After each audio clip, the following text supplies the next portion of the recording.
மாண்புமிகு முதலமைச்சரை கண்டாலே அவரின் பெயரை கேட்டாலே ஓடி ஒழிவதை நிரந்தரம் பார்த்து கொண்டுதான் இருக்கிறோம். மக்களுக்கான பல நல திட்டங்களை செயல்படுத்தும் நோக்கத்தில் நமது அரசு அறம், பொருள் மற்றும் இன்பத்தை நோக்கமாக வைத்து 10 தூண்களை கொண்ட வெற்றி தமிழகம் தொலைநோக்கு திட்டங்கள் ஆவணத்தின் வெளியிட்டு உள்ளது. அதன் அடிப்படையில் திட்டங்களை அடுத்து வருகின்ற 1ஆம், 3ஆம் மற்றும் 5ஆம் ஆண்டுக்குள் நிறைவேற்றத்தக்க திட்டங்களை வகைப்படுத்தி அவற்றுக்கான செயல் வடிவம் கொடுத்து வருகிறது. தேசிய அளவில் பல சமூக பொருளாதார குறியீடுகளை முன்னணியில் விளங்கும் மாநிலமாக தமிழ்நாடு பல ஆண்டுகளாக இருந்து வரும் நிலையில் தமிழ்நாட்டை வறுமை இல்லாத அனைவருக்கும் சம வாய்ப்பினை வழங்கி அதன் மூலம் சமூக நீதியினை நிலைநாட்டும் மாநிலமாகவும் 2036ஆம் ஆண்டுக்குள் $1.5 டிரில்லியன் பொருளாதாரம் கொண்ட மாநிலமாகவும் உயர்த்த தேவையான சமூக பொருளாதாரம் மற்றும் மனிதவள முதலீடுகளை மேற்கொள்வதற்கு நமது அரசு உறுதி பூண்டுள்ளது.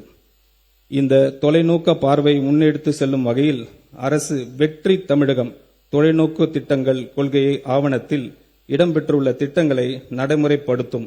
இதில் பெண்களுக்கு அதிகாரம் அளித்தல், நிர்வாகத்தை மேம்படுத்தல், அனைவருக்கும் வீடு, பாதுகாப்பான குடிநீர் வழங்குதல், வாழ்வாதார வாய்ப்புகளை உருவாக்குதல், சமூக நீதியை காத்தல், பசுமை பரப்பினை உயர்த்துதல் உள்ளிட்ட பல்வேறு துறை சார்ந்த முன் உரிமைகளை பட்டியலிடப்பட்டுள்ளன.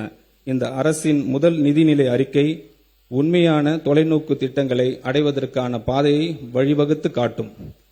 தமிழ்நாட்டின் கடன் 5 ஆண்டுகளில் மட்டும் 2 மடங்காக உயர்ந்து 10 லட்சம் கோடி ரூபாய் என்ற அளவில் இருப்பதை நமது அரசு ஆட்சி அமைந்தவுடன் வெளியிட்ட நிதி மேலாண்மை குறித்து வெள்ளை அறிக்கையின் மூலம் தெளிவுபடுத்தி உள்ளோம். மேலும் மாநில மொத்த உள்நாட்டு உற்பத்தி மதிப்பில் சொந்த வரி வருவாயின் விகிதம், வருவாய் பற்றாக்குறை, நிதி பற்றாக்குறை என பல்வேறு நிதிநிலை குறியீடுகளில் தமிழ்நாடு மற்ற இணை மாநிலங்களுடன் ஒப்பிடுகையில் பின்தங்கிய நிலையே உள்ளது. மொத்த வரி வருவாயில் வட்டி செலுத்துவதற்கான தொகையும் பொறுப்பு ஏற்றுக்கொண்ட செலவுகளும் தொடர்ந்து அதிகரித்து வருகின்றன. இதன் காரணமாக புதிய திட்டங்கள் செயல்படுத்துவதற்கு கிடைக்கும் நிதி ஆதாரம் என்பது குறைவாகவே உள்ளது. இப்படிப்பட்ட ஒரு இக்கட்டான சூழ்நிலையில் மக்கள் தேர்வு செய்யப்பட்ட நமது அரசானது மக்களுக்கு கொடுத்த வாக்குறுதிகளை படிப்படியாக நிறைவேற்றும் அதே வேளையில் மாநிலத்தை இந்த நிதி நெருக்கடியில் இருந்து மீட்பதற்கு பல்வேறு முயற்சிகளை எடுத்து வருகிறது. முதலாவதாக பொது டெண்டர்களில் கான்ட்ராக்டரிடம் கேட்கப்படும் தேவையற்ற சான்றிதழ்கள் மேண்டேட்டரி சப்மிஷன் அந்த டெண்டர்கள் போட்டி இல்லாதவாறு மாற்றியுள்ளன. இதை கலைத்து நமது அரசு டெண்டர்களில் வெளிப்படை தன்மை கொண்டு வந்துள்ளது. இரண்டாவதாக பல அரசு துறைகளில் அந்த துறையின் கீழ் பதிவு செய்யப்பட்ட கான்ட்ராக்டர்ஸ் மட்டுமே டெண்டர்களில் பங்கேற்க முடியும் என்று இருந்த நிலையை மாற்றி எந்த ஒரு துறையிலும் பதிவு செய்துள்ள கான்ட்ராக்டர்ஸ் தகுதி இருந்தால் பிறர் துறைகளிலும் டெண்டர்களில் பங்கேற்க முடியும் என்ற நிலையை அரசு கொண்டு வந்துள்ளது. மூன்றாவதாக இளைஞர்களுக்கும் சிறு தொழில் செய்பவர்களும் அரசின் டெண்டர்களில் முதல் முறையாக பங்கேற்க ஏதுவாக குறைந்த மதிப்பில் டெண்டர்களில் உள்ள பல்வேறு விதிமுறைகள் தளர்த்தப்பட்டுள்ளன. இந்த நடவடிக்கைகள் புதிய மற்றும் வளர்ந்து வரும் கான்ட்ராக்டர்ஸுக்கு அரசின் டெண்டர்ஸ் எளிதில் கிடைக்க வழிவகுக்கும். அதே நேரத்தில் டெண்டர்ஸ்களில் ஏற்படும் ஆரோக்கியமான போட்டியின் காரணமாக அரசின் வீண் செலவுகள் குறையும்.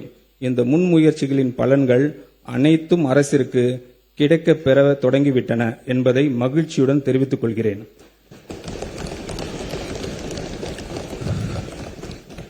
நமது அரசு பொறுப்பு ஏற்பதற்கு முன் டெண்டர்களின் மதிப்பீடுகளில் ஒரு பெரும் பகுதி சில தனிநபர்களுக்கும் சில கட்சிகளுக்கும் சென்றதை முழுமையாக தடுத்து நிறுத்தி ஒப்பற்ற சாதனையை நமது மாண்புமிகு முதலமைச்சர் அவர்கள் செய்திருக்கிறார். மேலும் பல அடுக்கு மற்றும் உயரமான அடுக்குமாடி குடியிருப்புகளை கட்டுவதற்கான திட்ட அனுமதியை பெற அரசிடம் வர வேண்டும் என்ற நிலையை நமது மாண்புமிகு முதலமைச்சர் மாற்றியுள்ளார். இந்த அனுமதி அதிகரிப்பு பகிர்ந்து அளிப்பின் மூலம் டெலிகேஷன் ஆஃப் பவர்ஸ் சென்னை பெருநகர் வளர்ச்சி குழுமத்தின் நிலையிலேயே பெற்றுக்கொள்ள ஆணையிட்டுள்ளார். இதன் மூலம் திட்ட அனுமதியை பெறுவதற்கு நிலவி வந்த ஊழலை முற்றிலும் அகற்றியுள்ளார்.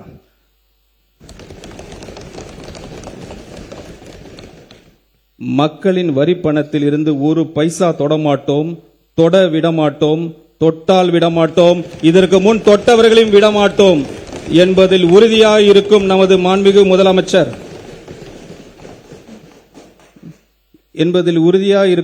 மாண்புமிகு முதலமைச்சரை கண்டாலே, அவரின் பெயரை கேட்டாலே ஊழல்வாதிகள் அஞ்சி நடுங்கி ஓடி ஒழிவதை நாம் நிரந்தரம் பார்த்து கொண்டுதான் இருக்கிறோம்.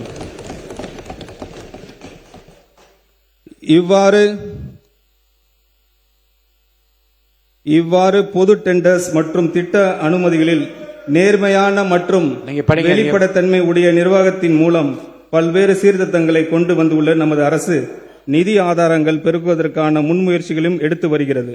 இவற்றின் ஒரு பகுதியாக மதுபான உற்பத்தி ஆலைகளுக்கான கூடுதல் சிறப்பு கட்டணத்தை அரசு அண்மையில் விதித்துள்ளது. இதன் மூலம் அரசுக்கு ஒரு ஆண்டுக்கு 1000 கோடி ரூபாய் வரை வரவு எதிர்பார்க்கப்படுகிறது.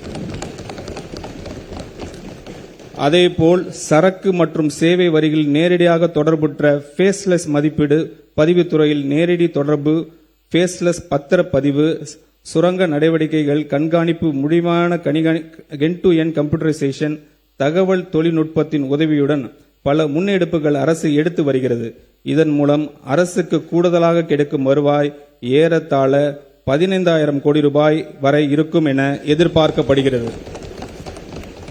இதன் மூலம் பல வெற்றி திட்டங்களை செயல்படுத்த முடியும்.